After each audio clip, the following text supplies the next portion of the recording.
Assalamualaikum warahmatullahi wabarakatuh. Pada kesempatan hari ini, kami akan membahas tentang teks biografi dengan kelompok kami yang beranggotakan Aura, Azahra, Karen, Nikita, Rida, dan Sani.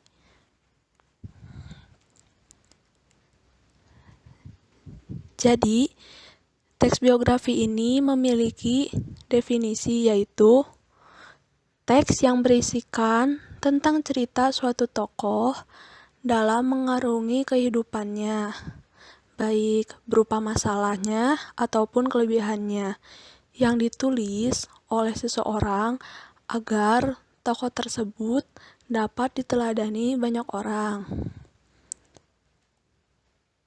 Nah, selain biografi, terdapat pula teks autobiografi. Autobiografi merupakan suatu riwayat hidup yang ditulis sendiri oleh tokoh tersebut. Untuk itu, antara biografi dan autobiografi sangatlah berbeda. Perbedaan tersebut dapat ditinjau dari penulisnya. Apakah riwayat tersebut ditulis sendiri atau ada orang lain yang menulisnya?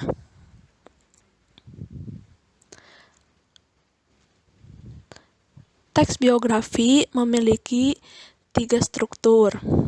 Yang pertama, ada orientasi. Orientasi berisi gambaran awal tentang tokoh atau pelaku di dalam teks biografi secara umum.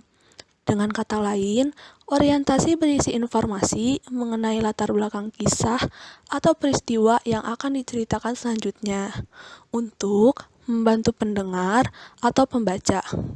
Informasi yang dimaksud umumnya berkenan dengan ihwal siapa, kapan, di mana, dan bagaimana. Lalu, yang kedua, ada kejadian penting. Kejadian penting berisi rangkaian peristiwa yang disusun secara kronologis menurut urutan waktu yang meliputi kejadian-kejadian utama yang dialami sang tokoh. Pada bagian ini juga diuraikan hal-hal yang menarik, mengesankan, mengagumkan, dan mengharukan yang dialami tokoh atau pelaku, serta komentar-komentar pencerita pada beberapa bagiannya. Yang ketiga, ada reorientasi. Reorientasi berisi komentar evaluatif atau pernyataan, simpulan mengenai rangkaian peristiwa yang telah diceritakan sebelumnya. Singkatnya, reorientasi berisi pandangan penulis terhadap tokoh yang diceritakan. Reorientasi bersifat opsional. Jadi, dalam arti, boleh ada, boleh juga tidak ada di dalam teks biografi. Ada ciri-ciri teks biografi. Yang pertama, teks biografi harus membawa suatu informasi berlandaskan kenyataan pada tokoh yang sedang dikisahkan dalam bentuk narasi. Yang kedua, teks biografi juga membawa sebuah kenyataan pengalaman hidup sebuah tokoh untuk menyelesaikan masalah-masalah hingga pada akhirnya berhasil, sehingga harus dijadikan sebagai teladan. Yang ketiga, pengalaman hidup seorang tokoh dalam menghadapi masalah-masalah yang dihadapinya sehingga dapat menjadi seseorang yang sukses sampai sekarang, dapat dijadikan teladan bagi orang lain yang membacanya. Dan yang terakhir, faktualnya didasarkan pada pengalaman hidup seseorang yang diceritakan dalam tokoh biografi tersebut. Selanjutnya ada kaidah kebahasaan teks biografi.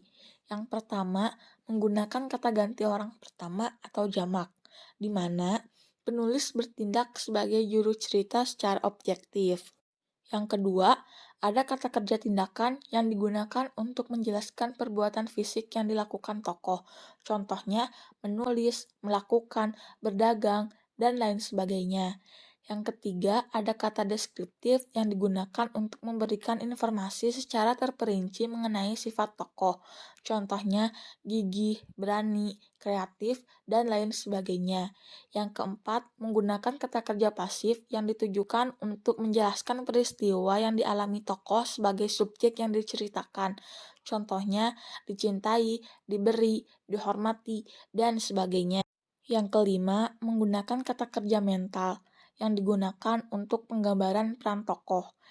Yang keenam, menggunakan kata sambung, kata depan, serta nominal waktu. Hal ini terkait dengan pola pengembangan teks yang bersifat kronologi. Dan yang terakhir ada konjungsi yang merupakan kata tugas yang fungsinya menghubungkan antar klausa, antar kalimat, dan antar paragraf. Selanjutnya, jenis-jenis teks biografi. Yang pertama, berdasarkan sisi penulisnya dibagi menjadi dua, yaitu autobiografi dan biografi. Autobiografi yaitu suatu riwayat hidup yang ditulis sendiri oleh tokoh tersebut, sedangkan biografi yaitu suatu bentuk teks yang berisi kisah atau cerita suatu tokoh dalam mengarungi Biografi kehidupan. berdasarkan izin penulisan dibagi menjadi dua. Authorized biography, sebuah biografi yang penulisannya mendapatkan izin atau sepengetahuan tokoh yang akan ditulis cerita hidupnya. Unauthorized biography, biografi yang penulisannya tanpa seizin dan sepengetahuan tokoh yang akan ditulis kisah hidupnya. Biasanya, penulisan unauthorized biography terjadi karena tokoh tersebut telah wafat. 2. Berdasarkan isinya. Biografi perjalanan hidup berisi sebuah perjalanan hidup lengkap seorang tokoh atau diambil dari bagian-bagian yang dianggap mempunyai kesan. Biografi perjalanan karir berisi sebuah perjalanan karir seorang tokoh mulai dari awal hingga karir yang dilakukan saat ini, atau bisa juga perjalanan karir dalam mencapai sebuah kesuksesan tertentu. 3. Berdasarkan persoalan yang akan dibahas. Biografi politik. Penulisan cerita hidup tokoh atau negara dilihat dari sudut pandang politik. Biografi semacam ini mendapatkan bahan dari kumpulan berbagai riset. Akan tetapi biografi politik biasanya tidak lepas atau syarat akan kepentingan penulis atau tokoh yang akan minta untuk ditulis. Biografi intelektual. Biografi ini hampir sama dengan biografi politik.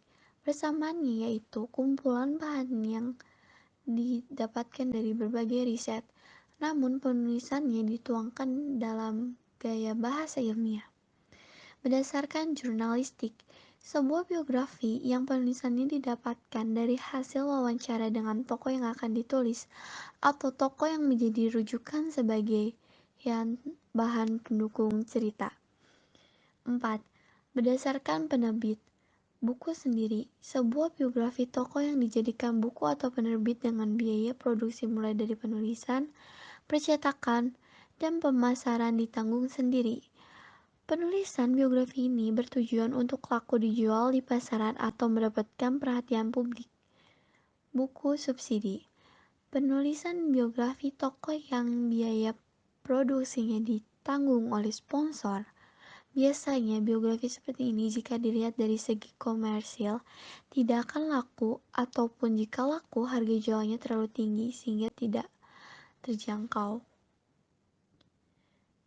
Pola penyajian karakter unggul. Secara langsung, B.J. Habibie adalah salah seorang tokoh panutan dan menjadi kebanggaan bagi banyak orang di Indonesia. Karakter unggulnya yaitu pekerja keras, ulet, dan rajin. Secara tidak langsung, B.J. Habibie telah meletakkan dasar bagi kehidupan, demokrasi, dan persatuan wilayah di Indonesia. Dengan disahkannya Undang-Undang tentang Otonomi Daerah dan Undang-Undang tentang Partai Politik, Undang-Undang tentang Pemilu, dan Undang-Undang tentang Susunan Kedudukan DPR atau MPR. Karakter unggulnya yaitu demokratis. Biografi B.J. Habibie. Orientasi. B.J. Habibie adalah salah seorang tokoh panutan dan menjadi kebanggaan bagi banyak orang di Indonesia. Beliau adalah Presiden ketiga Republik Indonesia. Beliau dilahirkan di Parepare, Sulawesi Selatan pada tanggal 25 Juni 1936. Beliau merupakan anak keempat dari 8 bersaudara, pasangan dari Alwi Abdul Jalil Habibie dan R.A. Tuti Marini Puspowardojo. Habibie menikah dengan Hasri Ainun Habibie pada tanggal 12 Mei 1962 dan dikaruniai dua orang putra, yaitu Ilham Akbar dan Tarek Kemal. Kejadian penting atau peristiwa penting. Habibie menjadi yatim sejak bapaknya yang meninggal dunia pada 3 September 1950 karena terkena serangan jantung. Setelah ayahnya meninggal, ibunya menjual rumah dan kendaraannya, kemudian pindah ke Bandung bersama anak-anaknya. Ibunya membanting tulang membiayai kehidupan anak-anaknya. Di Indonesia, Habibie menjadi Menteri Negara Ristek atau Kepala BPPT selama 20 tahun. Ketua Ikatan Cendekiawan Muslim Indonesia atau disebut ICMI memimpin perusahaan BUMN strategis. Dipilih menjadi Wakil Presiden RI dan menjadi Presiden RI ketiga setelah Soeharto mundur pada tahun 1998. Pada masa jabatan Habibie, terjadi referendum di Timor Timur, sampai akhirnya Timor Timur memisahkan diri dari Indonesia. Dalam masa jabatannya yang singkat, B.J. Habibie telah meletakkan dasar bagi kehidupan demokrasi dan persatuan wilayah di Indonesia dengan disahkannya Undang-Undang tentang Otonomi Daerah dan Undang-Undang tentang Partai Politik, UU tentang Pemilu, dan UU tentang susunan kedudukan DPR atau MPR. Reorientasi. Turun dari jabatan sebagai presiden, Habibie kembali ke Jerman bersama keluarga. Pada tahun 2010, Ainun meninggal dunia karena kanker. Sebagai terapi atas kehilangan orang yang dicintai, Habibie membuat tulisan tentang kisah kasih dengan Ainun, yang kemudian dibukukan dengan judul Ainun dan Habibie. Buku ini telah B.J. difilmkan dengan Habibie judul yang adalah salah seorang tokoh yang menjadi panutan dan menjadi kebanggaan bagi banyak orang, terutama di Indonesia. Beliau adalah presiden yang ketiga di Republik Indonesia. Nama dan gelarnya adalah Prof. Dr. H.C. Ing. Dr. S.C. Muld Basaruddin Yusuf Habibie. Beliau lahir di Parepare atau Sulawesi Selatan pada 25 Juni 1936. Beliau anak keempat dari 8 bersaudara dan dari pasangan Alwi Abdul Jalil Habibie dan R.A. Tuti Marini Puspawardojo. Habibie menikah dengan Hasri Ainun Habibie pada 12 Mei 1962 dan dikaruniai oleh dua orang putra, yaitu Ilham Akbar dan Tariq Kemal. Di sini terdapat kalimat kopulatif, contohnya seperti adalah, merupakan, dan yaitu. Ada juga kata mental, contohnya seperti panutan. Ada juga kata pronomina, contohnya seperti beliau. Dan yang terakhir ada kata pasif, contohnya seperti dikaruniai. Sejak bapaknya yang meninggal dunia pada tanggal 3 September tahun 1950 karena terkena serangan jantung. Setelah ayahnya meninggal, ibunya menjual rumah dan kendaraannya, kemudian pindah ke Bandung bersama anak-anaknya. Ibunya yang membanting tulang membiayai kehidupan anak-anaknya. Di Indonesia, Habibie menjadi Menteri Negara Ristek atau Kepala BPPT selama 20 tahun dan juga menjadi Ketua Ikatan Cendekiawan Muslim Indonesia atau bisa disingkat juga menjadi ICMI, dan juga memimpin perusahaan BUMN strategis dan dipilih menjadi Wakil Presiden Republik Indonesia dan juga menjadi Presiden Republik Indonesia yang ketiga setelah Soeharto mundur pada tahun 1998. Di sini terdapat kata temporal, contohnya seperti sejak, setelah, dan kemudian.